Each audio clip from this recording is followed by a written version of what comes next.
영화를 보다가 흐름이 자신의 취향으로 가는 느낌이란 마치 이삿짐을 꾸리다 책갈피에 10,000원짜리가 툭 하고 떨어지는 것처럼 아주 그냥 그렇게 좋을 수가 없죠. 예를 들어 시카리오의 이야기가 마치 케이트의 중심인 것처럼 꾸며지는가 했더니 영화가 끝나고 나서야 복수의 칼날을 갈아온 알레한드로라는 남자의 이야기라는 것이 밝혀지면서 찝찝하면서도 아주 속이 후련했던 기억이 나잖아요. 아, 나만 그런가? 못 보신 분들에게는 무조건 강추입니다. 꼭 보세요. 또 다른 예로는 황혼에서 새벽까지라는 영화를 보더라도 두 형제의 탈주 이야기로 영화 중반까지 그럭저럭 범죄 로드무비인 양 가면을 쓰고 있다가 웬 흡혈귀들이 나타나면서 영화가 삽시간에 아작이 나는데 공포영화를 꽤나 좋아하는 저로서는 쾌재를 불렀던 기억이 납니다. 최근에 이렇게 즐겁게 우롱을 당했던 영화가 한 편이 있어 소개시켜드리러 잠깐 들렀습니다. 아니, 얘는 더 심해요. 솔직히 별로 소개해드리고 싶은 영화도 아니기도 합니다. 제가 리뷰를 하면 안 보실 분들이 있을 것 같거든요. 그래서 오늘 리뷰는 아주 짧고 굵게 성의 없이 준비해봤습니다. 영화는 케빈이 인더 우주인데요. 제목부터가 벌써 병만 느낌이 나죠. 케빈이 숲속에 있다. 뭐 어쩌라고. 관객을 자기 맘대로 치락펴락하는 아주 끝판왕을 보여준 영화인데 마치 그냥 마구잡이로 음식을 버무리면 쟈밥이 되기 일쑤잖아요.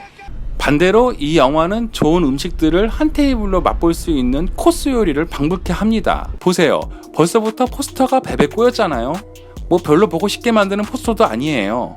영화의 장르를 설명해주는 것도 아니고 그렇다고 주인공들의 모습을 보여주는 것도 아니고 이건 뭐 신축 건물 리모델링 뭐 그런 홍보물이냐? 누구냐 너? 자세히 보면 루빅큐브를 연상시키는 게 루빅큐브라는 게 한 번 시작하면 끝장을 봐야 하잖아요. 괜히 한 번 돌렸다가 다시 맞추려고 아둥바둥 하다가 점점 밤을 하얗게 불태우는 것처럼 아예 처음부터 건들지 말아야 할 애들인데 근데 그걸 왜 여기다 이렇게 너희들 한번 볼 테면 봐라. 하지만 그 이상 책임은 못 진다. 이런 감독의 뉘앙스가 풀풀 풍겨요. 장르는 호러인 것 같긴 합니다. 무슨 영화가 시작하면 셀러리맨들의 일상 대화로 시작했다가 갑자기 분위기가 확 바뀌어요. 뭐 별로 중요한 장면이 아닌 것 같은데 굳이 영화 초장부터 저렇게 흥미없는 이야기로 시작되는지 참 의문이긴 합니다. 아무튼 다음 장면부터 영화의 시작을 알리는 경쾌한 음악이 깔리고 5명의 대학생들이 여행을 떠난다는 고대적 호러 영화 방식을 그대로 따라합니다. 토르네요. 그들의 목적지인 케빈이란 오두막에 도착하는데 딱 보니 어느 영화의 오마주인지 이름이 뿅 지나갑니다. 잘 모르시는 분들은 앞으로 호러 영화 좀 보세요. 어느 방에 오니 옆방이 그대로 보이네요. 이 친구 5만 가지 표정이 삽시간에 지나가면서 천사와 악마가 대립하는데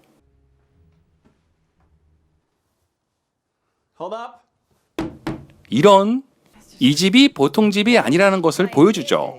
그런데 처음 회사에 등장했던 사람이 재등장하는데 이들을 모니터링을 해요. 그리고 갑자기 뭔가 내기를 하기 시작합니다.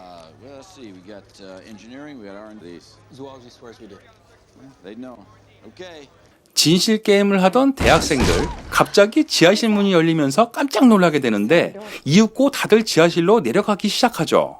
그곳엔 이상한 물건들이 질비한 가운데 한 가지씩 자신의 취향에 맞는 물건을 만지기 시작하는데요.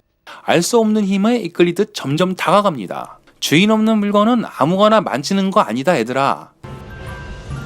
그러는 와중에 여주가 갑자기 아주 낡은 일기장을 읽기 시작하는데 이상한 주문을 외우는 동시에 얼라리어 땅에 잠자던 좀비들이 나타나기 시작하는 거죠.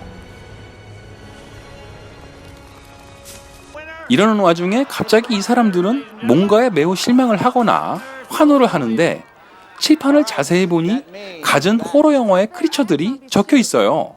그 와중에 자신도 좀비를 찍었다고 박박 웃게되지만 상사가 한 대 먹입니다. 좀비도 종류가 많단다 애야. 호러 영화 좀 보자. 자, 그럼 이들의 정체는 뭐냐? 바로 이 여자가 설명해 주네요. 이들은 이 모든 크리처들을 보관하는 기관이고 그것들을 이 무고한 대학생들에게 보내는 요상한 짓을 하는 건데요. 그러니까 대학생들이 지하실에서 만지는 물건의 미션을 수행하면 그것에 맞는 몬스터를 보내는 거고 그것을 가지고 내기를 했었던 것이네요. 이 회사에 갓 들어온 신입은 도덕적으로 뭔가 잘못되었다는 부분이 눈에 보이지만 익숙해지라는 선배의 말을 듣곤 어이없어 하죠. 자, 이들은 계속 시스템을 건드리면서 주인공들의 행동을 조절하고 그들의 시나리오대로 흐르게 합니다. 마치 신이 된 것처럼 말이죠. 다시 말해서 이들이 이 대학생들을 좀비들에게 유인을 하는데요. 왜 이런 이상한 짓을 하는 걸까요?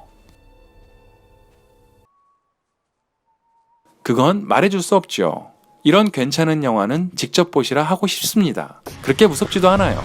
오히려 영화 끝까지 다 보시면 지금까지 말씀드렸던 많은 부분들이 이해가 가고 또 많은 부분을 느끼실 수 있을 겁니다.